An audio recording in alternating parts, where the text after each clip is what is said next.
With the Edge of Fate right around the corner, I thought that there was no better time to talk about the builds you should bring into the new expansion. Today I'm going to be covering 3 Titan builds that I think will dominate the new expansion. The builds I cover in today's video will also heavily use the new artifact mods we'll be getting and the new armor system, so I'll be sure to explain how these builds will benefit from those. Without wasting any more time, I'm SniperKH and let's get right into the video. Starting off with the first build, I wanted to make one for the Solar Titans, as Solar is one of the 3 subclasses that the Artifact and the Edge of Fate will have mods focused towards. For the subclass layout, we're going to run a nearly identical subclass layout to the one you'd usually run for the Bonk Hammer build, with the main change being that we're replacing Ember of Searing for Ember of Singeing, as we'll have an easy way of generating fire sprites without the need of Searing. For the exotic, I wanted to make a build using the new Titan exotic gauntlets that will be shipping with the new expansion. The way that these Titan gauntlets function is that you will get a new buff called Forge Master from rapid solar final blows or from collecting a fire sprite. With the Forge Master buff, you'll be able to recall your throwing hammer, which will damage targets that the hammer hits as it flies back to you, causing an explosion of forged slag. For the exotic weapon to pair with this build, the safest bet would be to run Sunshot, as that is a solar ad clear weapon proven to be effective. That being said, if you're looking for a new solar weapon to try, then you're in luck, as the official Destiny 2 team Twitter account teased a buff for the Hierarchy of Needs exotic bow that drops from Spire of the Watcher and has now been included in the exotic quest reward that is a part of Rite of the Nine. In terms of the armor stats to focus on, we know that our current armor will be outclassed by the new armor and the expansion, but with that being said, we can still predict what armor stats will be worth chasing.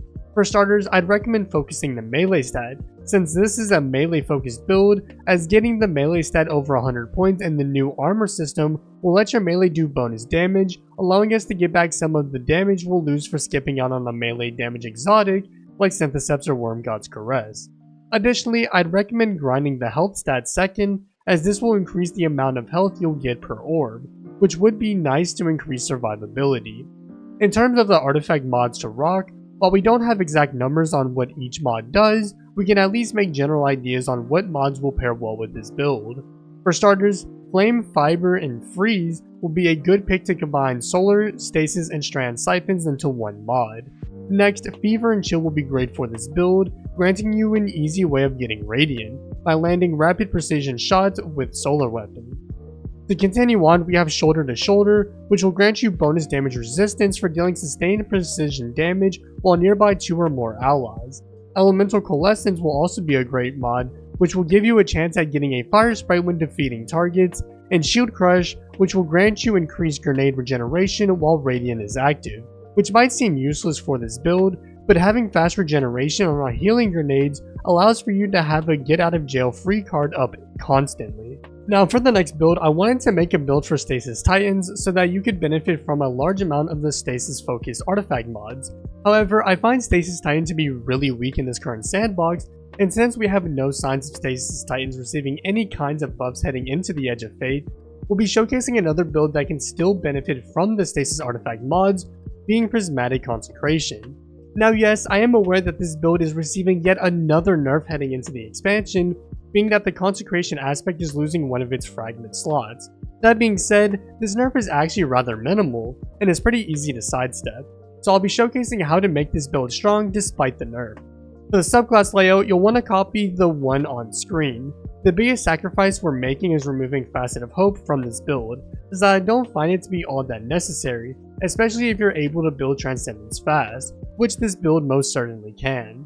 For the exotic armor, I'd recommend running an exotic class item that has Spirit of Endmost Light and Spirit of Syntheseps on it, but if you have yet to get this class item, then running Syntheseps will be just fine, as you'll still be getting the massive damage boost from your consecration slams.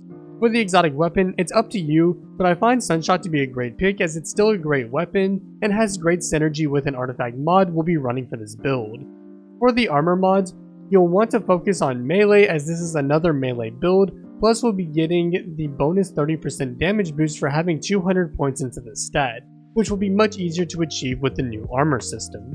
For the second stat, I'd highly recommend Health, as getting the bonus HP with each orb pickup will increase this build's survivability. For the artifact mods, Flame, Fiber, and Freeze will be a good option, alongside Fever and Chill for the free Radiant, Shoulder to Shoulder for when you're proccing Radiant, Frost Renewal for the freezing blast when critical health and for giving allies frost armor, Elemental Benevolence for the bonus class ability energy for granting allies an elemental buff, Cauterized Darkness for the bonus consecration damage against darkness debuff targets, and Shield Crush for the bonus damage to melee abilities when you have frost armor active. Onto the final build in today's video, I wanted to cover a Strand build to take advantage of the new Strand mods coming. With this being a Titan build video, I think you know what build is about to be recommended. For the final build in today's video, we have Banner of War. Despite this aspect nerf heading into the final shape, this build is still really strong and continues to be a fantastic build for endgame content. As always, you'll want to copy the subclass layout you see on screen. For what exotics to pair with this build, you'll want to pair that subclass layout with either Synthocept or Wormgod's Caress, as both exotics will buff your melee damage by a lot. In terms of what weapons to pair with this build, a 1-2 punch shotgun will work well to boost the melee damage further. For armor stats to focus, I'd recommend melee and grenade. Boosting the melee stat will increase how quickly you get your melee back and how much damage your melees do, and boosting your grenade stat will buff your grenade's regeneration and damage, which may potentially mean grapple melees getting a damage boost, but there's no confirmation on that part. For artifact mods to get, I'd recommend Flame, Fiber, and Freeze for, well, you know why. Additionally, Tightly Woven will be nice to have to boost super and grenade stats, as we'll have Woven Mail active often.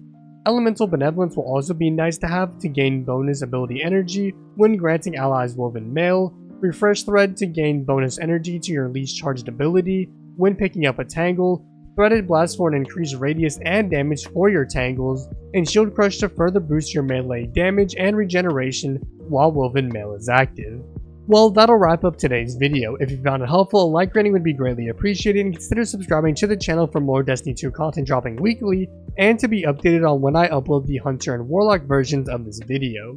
If you'd like to come catch me live, you can do so over at twitch.tv/SniperKH_, where I've been live streaming the Edge of Fate prep, and other things that I promise you won't want to miss.